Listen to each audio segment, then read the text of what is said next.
नमस्कार, स्वागत है आपका हमारे चैनल में। मैं रानी गुप्ता आपके साथ और बड़ी खबर सामने आ रही है। आपको बता दें, इंडिया टुडे के जीएम इंद्रनील चटर्जी ने नवनिर्वाचित महिला राष्ट्रपति द्रौपदी मुर्मू को लेकर के एक अपमानजनक पोस्ट किया है और साथ ही अब अपने अकाउंट को डिलीट भी कर दिया है।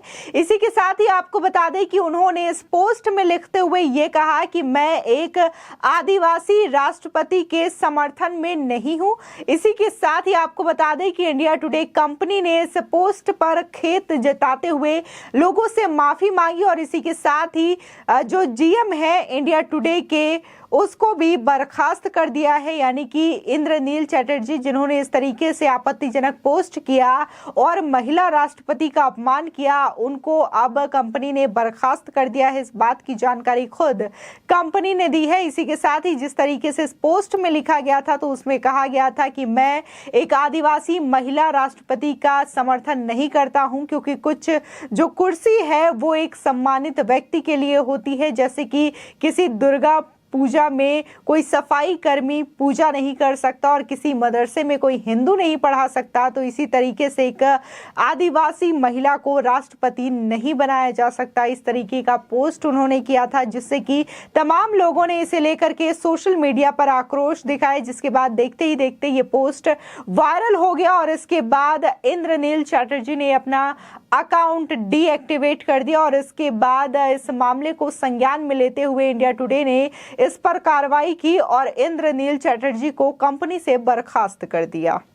आपको बता दें, इंडिया टुडे मीडिया ग्रुप के महाप्रबंधक ने निर्वाचित राष्ट्रपति द्रौपदी मुर्मू के बारे में फेसबुक पर आपत्तिजनक पोस्ट किया है। ये विवादित पोस्ट इंद्रनील चटर्जी ने किया है, जो कि सोशल मीडिया पर वायरल हो गई। आपको बता दें, इंद्रनील चटर्जी ने लिंक्डइन प्रोफाइल में लिखा है कि वो इंडिया टुडे ग्रुप में उप महाप्रबंधक हैं। आपको बता दें कि आज इंडिया टुडे ग्रुप ने इंद्रनील चटर्जी की टिप्पणियों पर खेद जताते हुए उन्हें बर्खास्त भी कर दिया है। पोस्ट में इंद्रनील ने लिखा कि जिस तरीके से समलैंगिक विवाह का समर्थन नहीं करता, उसी तरीके से मैं एक आदिवासी राष्ट्रपति का समर्थन नहीं करता। साथ ही उन्होंने कहा कि निर्वाचित राष्ट्रपति का अपमान करते हुए लिखा कि कुछ कुर्सियां सभी के लिए नहीं होती, इससे एक सम्मान जुड़ा होता है। क्या हम एक सफाई कर्मी को दुर्गा पूजा करने की अनुमति देते हैं? क्या हम मदरसे में कोई हिंदू लोगों को पढ़ाता हुआ देख सकते हैं? यह कुछ और नहीं बल्कि रबड़ स्टैंप संवैधानिक प्रमुख बनाने का सत्ताधारी दल का बेहद घटिया सामाजिक राजनीतिक हथकंडा है, ताकि विपक्षी दलों को ठेंगा दिखाकर कानून आसानी से पारित किया जा सके। साथ ही आपको बता दें, भारत के राष्ट्रपति पद का जिक्र करते हुए इंद्रनील चटर्जी ने आगे ये भी लिखा कि आज हमने रायसीना हिल्स की इस कुर्सी को ही नहीं बल्कि APJ Abdul Kalam, Pranab Mukherjee, S Radhakrishnan, Zakir Hussain, doctor Shankar Dayal Sharma और राजेंद्र प्रसाद जैसे लोगों को भी अपमानित किया है। इसी के साथ ही सोशल मीडिया पर पोस्ट वायरल होने के बाद इंद्रनील ने अपना फेसबुक अकाउंट डीएक्टिवेट कर दिया।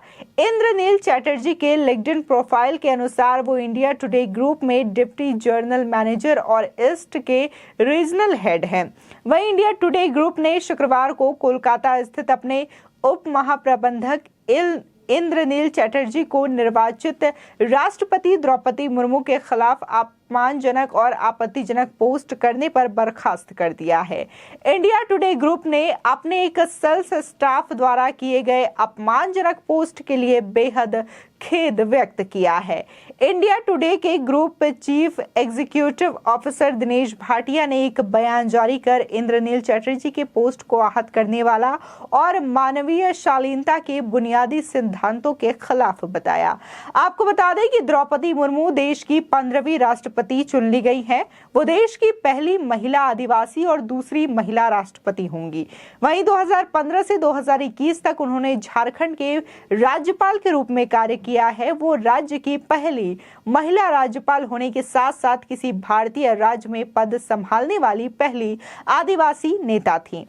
आपको बता दें, कुल 10,86,431 मतों में से एनडीए उम्मीदवार द्रौपदी मुर्मू के पास 6,67,000 से अधिक वोट प्राप्त हुए, जबकि विपक्ष के उम्मीदवार यशवंत सिन्हा को 3,80,177 वोट ही मिले हैं। द्रौपदी मुर्मू सत्ताधारी गठबंधन के अलावा बीजेडी YSRS कांग्रेस अकाली दल ही नहीं बल्कि विपक्ष के कई खेमे और दलों का समर्थन उनके साथ रहा, जैसे कि झारखंड मुक्ति मोर्चा, शिवसेना, JDS और इसी के साथ ही ओम प्रकाश राजभर की पार्टी ने भी उनका समर्थन किया। इसके अलावा देखने वाली बात ये भी मिली कि विपक्ष का जो कुनबा है वो भी बिखरता हुआ इन सब में नजर आया। आपको बता दें कि जहां कांग्रेस एक मजबूत विपक्ष के तौर पर खड़ा था तो उनके तमाम विधायकों और सांसदों ने क्रॉस वोटिंग की।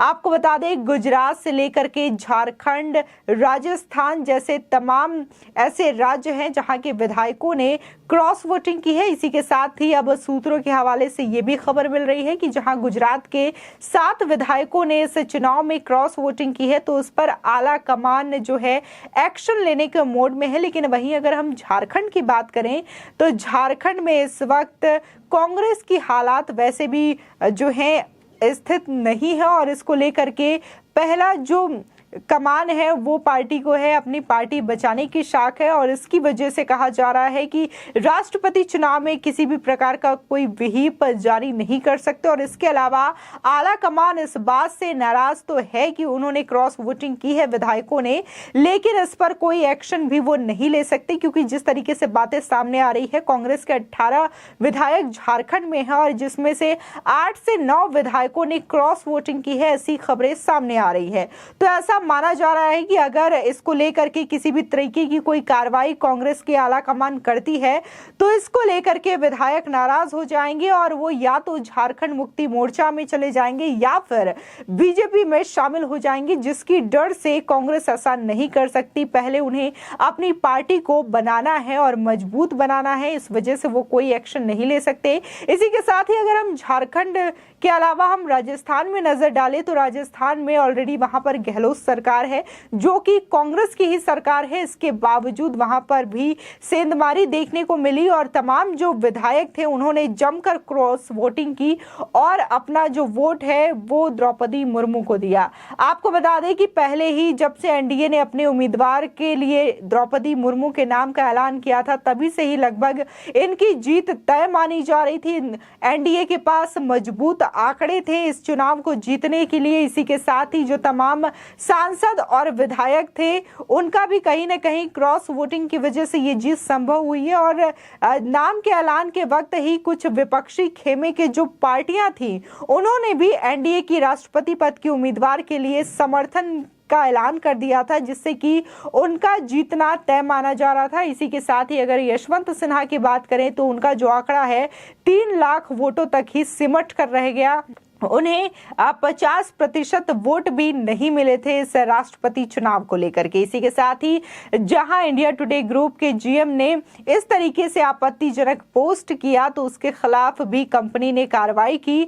हालांकि जहां आज देश जो है इस बात की सराहना कर रहा है कि ऐसा एनडीए की ओर से जो फैसला लिया गया है, प्रधानमंत्री नरेंद्र मोदी की ओर से जो फैसला लिया गया कि भारत को एक महिला राष्ट्रपति के तौर पर द्रौपदी मुर्मू के नाम का ऐलान किया। इसी के साथ ही वो एक आदिवासी महिला के रूप में देखी जाती है, गिनी जाती है, जो कि भारत में कहीं ना कहीं एक अंतिम पंक्ति के रूप में उस जाति को देखा जाता है। लेकिन आज जिस तरीके से द्रौपदी मुर्मू की जीत हुई है तो वो भारत की प्रथम नागरिक के रूप में उन्हें सम्मान मिला है। इस बात की लोग जहां सराहना कर रहे हैं तो वहीं दूसरी ओर एक ऐसा तबका भी मौजूद है जो कि इस बात को लेकर के ये जता रहा है कि जो कुर्सी होती है उसकी एक अपनी ही डिग्निटी होती है और उस पर एक अच्छा व्यक्ति को ही बैठना चाहिए और एक आदिवासी को तो राष्ट्रपति कभी भी नहीं होना चाहिए। ऐसी सोच रखने वाले इंसान भी भारत के अंदर मौजूद हैं और इस तरीके का पोस्ट करके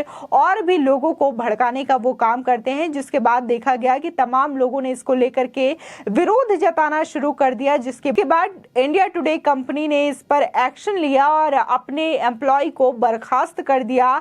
ये बड़ी खबर बताई जा रही है। इसी के साथ ही ये कहीं ना कहीं दिखाने की कोशिश की गई है एनडीए की ओर से कि उनके लिए जो तमाम कार्यकर्ता हैं, जो तमाम नेता हैं, वो कहीं ना कहीं एक बराबर है, चाहे फिर वो किसी भी जाति से आए, किसी भी समुदाय से आए, किसी भी धर्म से आए।